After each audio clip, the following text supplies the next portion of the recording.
Welcome back to the channel. Racer X here, and today I want to do a very short video for you on a conversation that I've been having with not only several of my subscribers on my YouTube channel. Some of you have reached out to me on Instagram, but really I've been talking with a bunch of my very close car buddies about the way we are headed as a car community, what it looks like for the future of the car enthusiast community, and it may not necessarily be all that bright. I'll explain to you guys what I'm talking about. If you're brand new to my channel, please do me a big gigantic favor, hit subscribe. You can find that button over here in the corner. I got the sun kind of coming down right in my face, so I'm gonna do my best with it today, guys.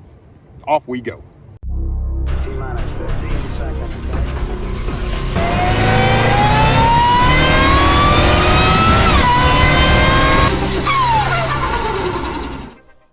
So the first thing I want to address is simply the cost of cars. It has gone up, and not just by a little bit. I actually had a video that I did not too long ago where I actually went in and I compared the price of cars, brand new cars, like just a couple of years ago to what they are now, and they have all gone up a considerable amount directly from the manufacturer. And not to mention, we have all this unprecedented dealer markup. The dealer markup is worse by far right now than it has ever been, and dealers are just raking people over the coals in terms of making people pay way over sticker. I've talked about it at length. I started a petition, all that kind of stuff, but it is almost impossible to be a true car enthusiast right now because cars are almost to the point where they're sort of unaffordable for your average person, and it's become more and more of a problem, and it really does suck. Now as we go into the EV age, things are changing even more because they're packing all of these brand new EVs.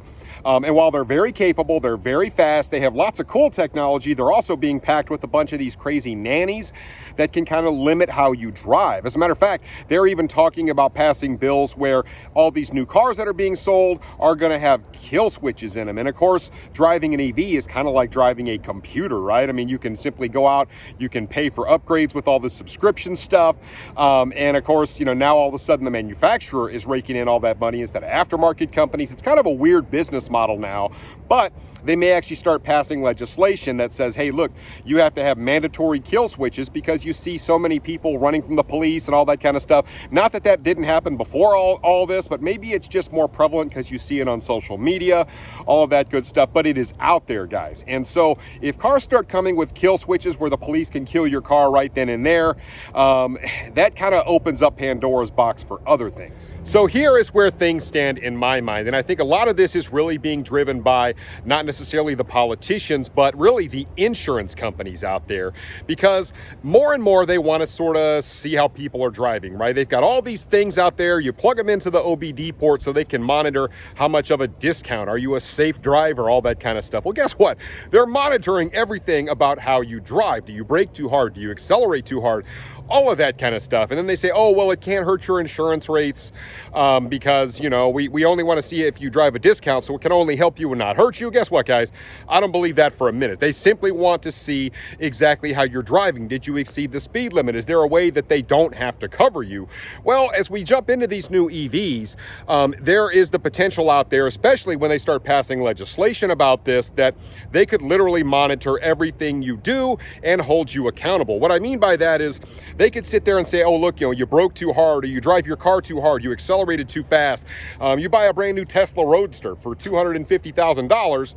That'll go 250 miles an hour and run 8s in the quarter mile. But if you go out and use even a fraction of that power, are they going to show up at your house and arrest you? You know, are they going to send you a ticket in the mail? There's all sorts of different possibilities here, but if they're always watching everything what you're doing and you're constantly scared of driving your car with any sort of passion, any sort of aggression, whatever, all the things we kind of love to do as car enthusiasts, and you're always scared of the repercussions of doing so, it sort of ruins things for our community. I'm not saying to be irresponsible. I wouldn't necessarily condone that, but what I'm saying is we have these cars because we love them, because they're fun, we enjoy them, they make us happy. Not because, you know, we're like Captain Speed Limit and we only accelerate just barely and, you know, we sit in traffic and nice and slow. No, we want to get out and we want to drive these cars the way they were intended. But a lot of that may go the way of the wind if things continue to progress the way they are. So case in point, I actually did just a little bit of research on this. Over in China, they actually have facial recognition software cameras like all over the place, especially in big cities. And there's actually stories out there where people have gone and basically jaywalked. Not saying that's right or wrong, but I mean, jaywalking is what it is. And the facial recognition software will catch it. They know exactly who the person is based on their face. And they'll actually go in and get into their bank account and take money directly out of their bank account. There's not even like sending you a ticket. There's not even go to court. None of it. I mean, they just start taking money out of your account. Can you imagine a situation like that? You go out and you go have some fun in your car with your friends, and then all of a sudden your car sends a signal to the police that says, oh, you went too fast, and then the police just get into your bank account and deduct a whole bunch of money. So it's a weird world we live in. The technology already exists to do things like that. No, I don't think it's right. But I mean, this is, like I said, this is kind of where things are headed. Now, I do want to touch on this briefly as well, because a lot of people sort of have an argument of, hey, look, if you're going to be getting on the car, you need to be at the drag strip. And well, I kind of agree to that to some degree, right? If you're going to be just going super crazy with it, I still think you should be able to have your car and have fun with it. But yeah, the drag strips right now, well, they're drying up. I just saw an article about Atlanta Raceway that they just tore that down. Bradenton Motorsports Park even. I mean, they've been talking about closing that down and selling it to a developer. And as land continues to become more and more valuable, you're going to start seeing fewer and fewer drag strips. And we're already seeing it. You guys have sent me articles from across the country.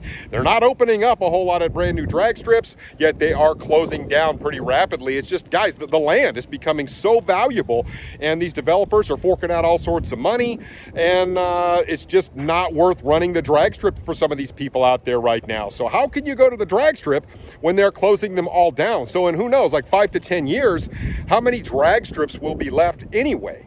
It's kind of troubling. So guys, that's where we stand. So between the car expense, everything going to EV, more and more nannies on all the cars and legislation being passed, fewer drag strips, all that kind of stuff, it has really become hard to be excited about the future of, you know, the car and enthusiast community. It's just, it is a little bit of a bummer. So I don't want to just be all doom and gloom. I just want to kind of spread a little bit of information, just my thoughts about where things are headed. I mean, where will we be in, say, 10 years' time? Will everything be just a simple point A to point B? Look, this is a means by which you get from one place to another, because as an enthusiast, you guys know me, I love the feel of getting into a fast car, listening to it, feeling it accelerate, all the things that most of you guys at home love about owning one of these types of cars. That all may just go away, because the vast majority of people, I've talked about it in the past, are not necessarily enthusiasts. They just want to get from point A to point B as cheap as possible, and that's kind of what you're starting to see. So as the public transportation system starts to grow more, everything starts to become more autonomous, they build more nannies in these cars, there's more consequences. Being a true enthusiast, getting out and really driving the car, you know, having fun with it, all that kind of stuff, may become more and more difficult to do, and eventually just become a thing of the past. It is kind of worrisome, weird times. I would love to know what you guys think about this in the comments down below, and I'll catch you on the next one. So until then, Racer X.